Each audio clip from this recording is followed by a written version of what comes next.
The most dangerous moment is not when a narcissist becomes angry. It is when they finally realize that you are never coming back. Because in that moment, they often do not react the way most people expect. They do not always beg. They do not always plead. They do not always explode in rage. Instead, they frequently do something far more calculated, and very few people truly talk about it. When a narcissist reaches the point where they genuinely understand that you will never return, the first and most destabilizing experience for them is the permanent loss of control.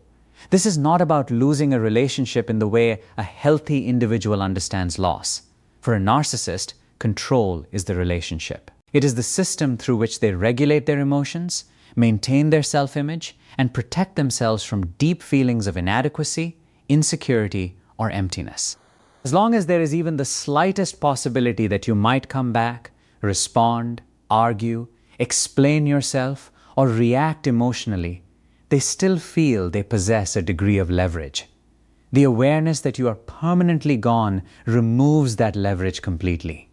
This realization creates a profound psychological threat that can be extremely difficult for them to tolerate. Narcissistic functioning often relies upon the belief that they can influence how other people feel, think, and respond to them.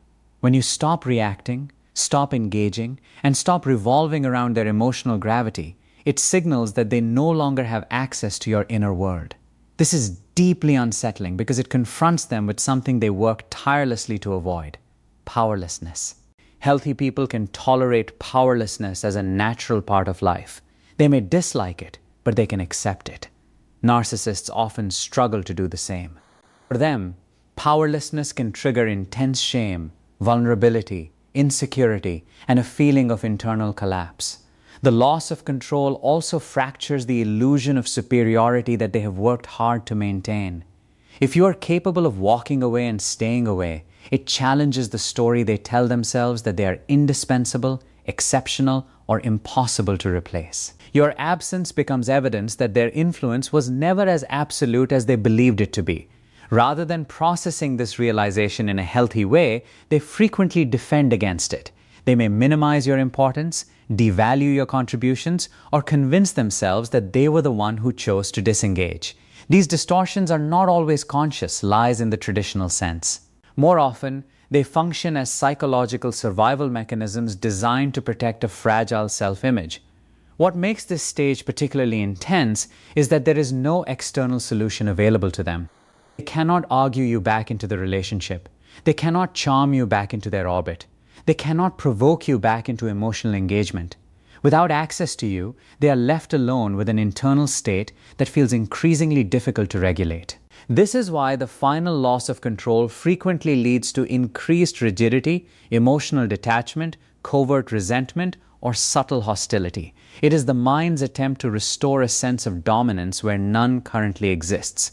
The more permanent your absence becomes, the more they are forced to confront a reality they cannot easily manipulate. When a narcissist realizes that you are truly gone for good, direct engagement often becomes too risky from their perspective. As a result, they may shift into a pattern that can best be described as silent surveillance. This is not curiosity in the healthy sense. It is not necessarily longing either. It is monitoring behavior driven by anxiety, entitlement, and a desire to regain psychological control without exposing themselves to the possibility of rejection. Contacting you directly would require acknowledging your autonomy, and autonomy is often what threatens them most. Observing from a distance allows them to feel informed without becoming vulnerable. It enables them to gather information while protecting their ego from the possibility of being ignored.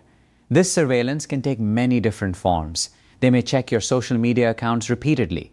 They may pay close attention to who interacts with your content. They may gather information through mutual friends, relatives, or acquaintances. Sometimes the behavior is subtle and difficult to detect. Other times, it becomes persistent and relentless. What matters most is the motive behind the behavior. They are often tracking whether you are suffering, struggling, stagnant, or thriving. If you appear emotionally stable, fulfilled, or genuinely happy, it can be profoundly destabilizing for them. Your ability to function well without them contradicts the narrative that you needed them in order to survive or succeed. That contradiction creates cognitive dissonance that they find extremely uncomfortable. At the same time, they may be searching for openings. Silent surveillance allows them to scan for moments of vulnerability, loneliness, uncertainty, or transition. A breakup, a career setback, a personal loss, or even an emotional social media post can sometimes be interpreted as an opportunity. This helps explain why contact may occur long after the relationship has ended, often at the exact moment you believe they have disappeared permanently. In their mind, time does not necessarily represent closure. Instead, time can represent opportunity. Distance provides plausible deniability while protecting their self-image if they decide to reappear. There is often a punitive aspect to this behavior as well.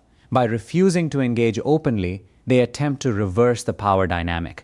Silence becomes a tool used to suggest that you are insignificant while secretly ensuring that you remain psychologically present in their mind. They want to know they still occupy some space in your awareness even if they are no longer visible in your daily life. This is not true absence.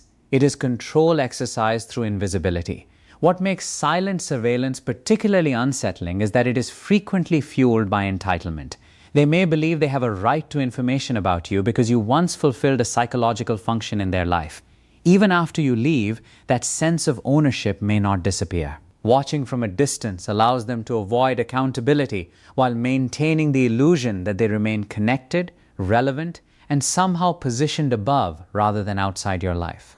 Connection exists primarily in their mind, but they continue to invest energy into preserving it.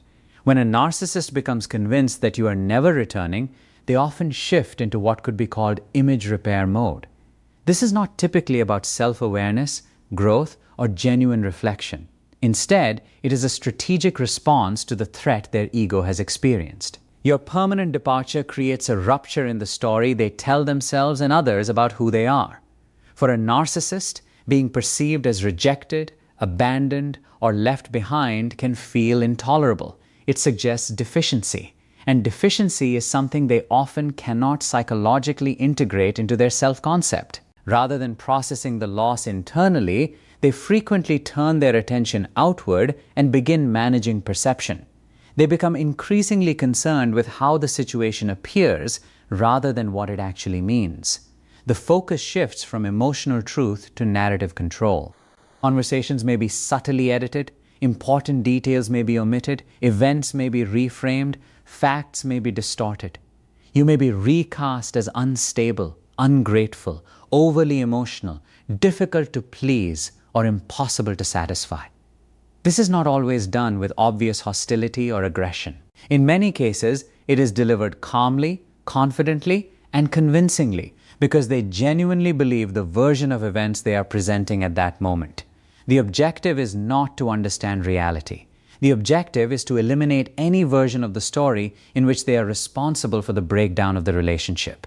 Accepting responsibility would require confronting shame, and shame can feel psychologically devastating to them. As a result, accountability is often replaced with justification, blame shifting, or narrative reconstruction. These defenses allow them to protect their self-image while avoiding painful self-examination. Image repair serves another important function as well. It reassures them that they still possess social influence. By controlling the narrative, they attempt to influence the emotional reactions of other people. Sympathy, validation, support, and allegiance from friends, relatives, or colleagues become substitutes for the emotional regulation you once provided. Every expression of agreement reinforces their belief that they are justified, misunderstood, mistreated, or even victimized. This external validation becomes a temporary structure supporting a fragile sense of self. The more threatened they feel internally, the more intensely they may seek reassurance from external sources. One of the most important things to understand is that this behavior often intensifies when you remain silent. Your refusal to defend yourself, explain your position, or correct every distortion removes their opportunity for direct conflict. Without your participation, they are free to construct a one-sided version of reality. This can feel incredibly unfair, especially when you know the truth of what happened.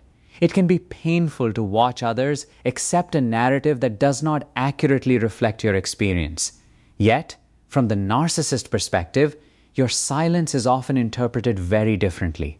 Rather than viewing it as dignity, maturity, or emotional restraint, they may interpret it as permission. The absence of contradiction allows them to expand the story in whatever direction best protects their self-image.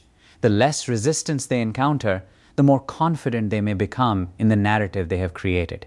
What many people fail to realize is that this entire process is not evidence of strength. It is evidence of fragility hidden beneath layers of control, image management, and psychological defense. The more permanent your departure becomes, the more they are forced to confront realities they have spent years avoiding. That is why the moment a narcissist truly understands you are never coming back can become one of the most psychologically destabilizing experiences they face. It is not simply the loss of a person. It is the loss of influence, the loss of certainty, the loss of control, and the loss of a reflection that once helped maintain the identity they worked so hard to protect. And while they may never openly admit the impact of that loss, their behaviors often reveal a struggle taking place beneath the surface. The surveillance, the image repair, the narrative management, the subtle attempts to regain relevance, and the refusal to accept accountability all point toward the same reality. Your decision to leave permanently represents something they cannot easily control, redefine, or erase. For someone whose sense of stability depends upon maintaining influence over others, that reality can feel far more threatening than anger, conflict, or even rejection. It confronts them with the one thing they have spent a lifetime trying to avoid: the realization that another person can choose freedom, maintain it, and continue thriving beyond their reach. This phase frequently includes performative happiness, exaggerated achievements, or sudden displays of moral superiority. These behaviors are not genuine signs of peace or healing. They function more like visual props designed to communicate that they are thriving without you, that your absence had little effect on them, and that nothing valuable was truly lost. In reality, these displays often exist to protect a fragile internal structure that has already been shaken and destabilized. The more threatened they feel beneath the surface, the more determined they may become to project strength, success, and indifference to the outside world. When a narcissist understands that you are never coming back, immediate attempts to pull you back into their orbit often decrease or stop altogether. This is not because they have accepted the loss. Rather, timing becomes critically important. This is where delayed hoovering frequently begins to emerge. The delay is rarely accidental. Reaching out too quickly creates the risk of rejection, and rejection would confirm the very loss of control they are trying to avoid. Waiting allows them to regain a sense of psychological advantage and emotional distance from the original wound. In their mind, time serves a strategic purpose. They believe distance weakens your defenses. Not because you forget what happened, but because they assume that emotional boundaries naturally soften with time. Delayed hoovering is rooted more in entitlement than in genuine attachment. They do not experience the ending of relationships in the same way emotionally healthy individuals do. To them, relationships are often viewed less as completed chapters and more as resources stored away for potential future use. Even years later, they may feel entirely justified in reappearing. This is because they never process the relationship as a mutual bond with a definitive ending.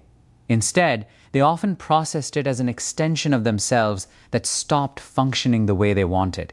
The delay helps preserve the fantasy that access can eventually be restored once circumstances become favorable. They convince themselves that enough time has passed for old conflicts to lose their significance. These attempts frequently arrive in quiet and indirect forms. It may be a neutral message, a nostalgic memory, a sudden apology lacking true accountability, or even a manufactured crisis designed to trigger your empathy. The tone is often softer than it once was because aggression did not achieve the desired outcome. What they are testing is not reconciliation. What they are measuring is responsiveness. A response, even a brief or polite one, signals that the door may not be completely closed. That signal matters far more than the actual content of the conversation. The simple fact that you replied can become evidence that access still exists. To them, the emotional opening is often more important than the words being exchanged. Delayed hoovering also provides an opportunity for them to rewrite history internally. Given enough time, They may convince themselves that the conflict was mutual, exaggerated, misunderstood, or resolved simply because years have passed. This mental revision lowers the risk of shame when they decide to reach out again. In their revised narrative, they are no longer someone who caused harm. They become someone checking in, offering closure, extending kindness, or reconnecting for positive reasons. This reframing protects their ego while simultaneously positioning you as the person who must decide how mature, forgiving, understanding, or compassionate to be. The responsibility subtly shifts away from them and onto you. What makes delayed hoovering particularly destabilizing is that it often occurs precisely when you are doing well. Stability, growth, emotional healing, or genuine detachment can register as challenges to their significance. The outreach is not necessarily evidence that they miss you. More often, it reflects discomfort with no longer occupying a meaningful place in your inner world. The timing is rarely random. It frequently coincides with moments when your independence appears solidified and your emotional recovery becomes entirely complete.